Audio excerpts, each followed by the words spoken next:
Ils ont fui la guerre civile, la dictature ou la menace djihadiste au péril de leur vie.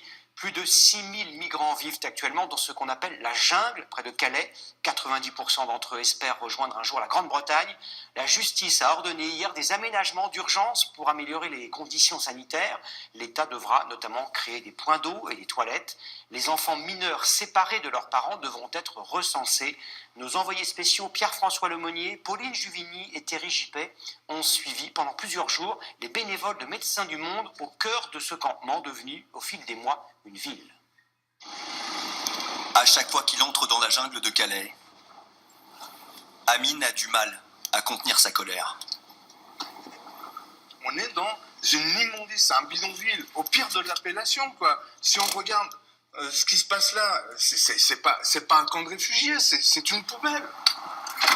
En 30 ans de carrière dans l'humanitaire, Amine en a vu d'autres des camps de réfugiés. Dans le milieu, il est ce qu'on appelle un voltigeur, envoyé de pays en pays pour gérer des situations de crise. C'est la première fois qu'il opère en France. La dernière fois que j'ai vu ce genre de contexte, c'était dans une zone de no man's land qui était entre la Syrie et le Liban. On est dans une situation d'urgence humanitaire. Dans l'urgence, Médecins du Monde a installé une clinique il y a 7 mois.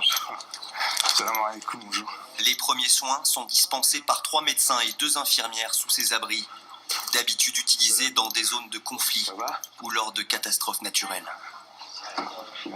Quelqu'un a-t-il besoin de voir un docteur? C'est OK pour tout le monde? Vous avez rempli le papier pour l'infirmière? Sous ces bâches, les réfugiés attendent parfois 3 heures. Quel est votre nom? Elisabeth. Elisabeth? Vous venez d'Érythrée? Oui. Elisabeth a 26 ans.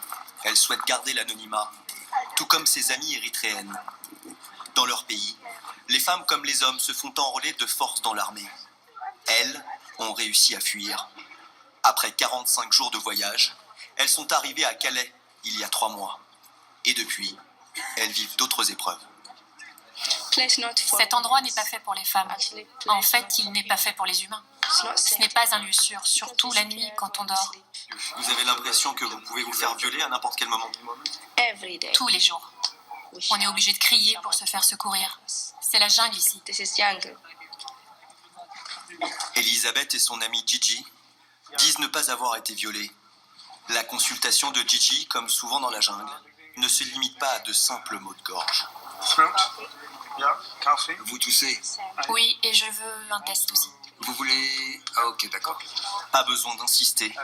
Un test de grossesse prend seulement quelques minutes.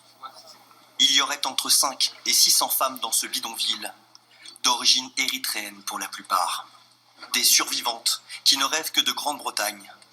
Gigi, elle, tente sa chance tous les soirs, sauf le samedi, où elle reprend des forces. Le test de grossesse est négatif. Ça se finit bien. Oui, ça se finit bien. Les consultations du docteur Patry en disent long sur les conditions de vie dans la jungle. Entrez.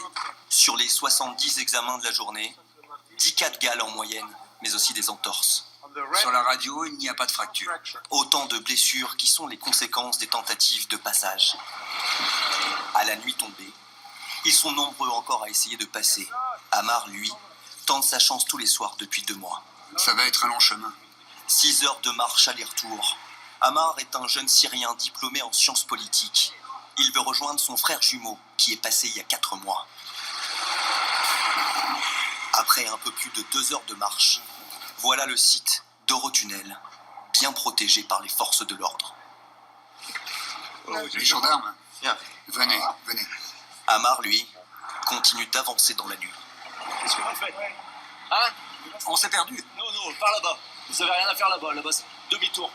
La tentative s'arrête ici, avec en ligne de mire le retour dans cette jungle qui n'en finit plus de s'étendre. D'en haut, la clinique des médecins se perd dans le plus grand bidonville d'Europe. En juillet, elle était pourtant identifiable. Aujourd'hui, elle est encerclée par des tentes.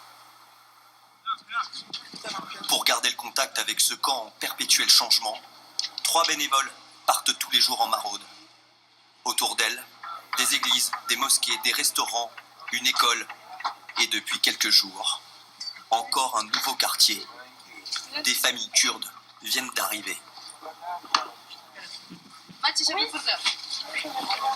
La maraude se termine par une bonne nouvelle. Les 3 bénévoles ont trouvé une place dans un centre d'hébergement à ces 4 mineurs. Mais combien sont-ils à vivre ici? Il y a même des enfants livrés à eux-mêmes.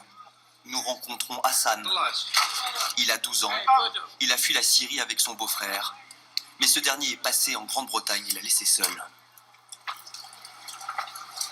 Où sont tes parents?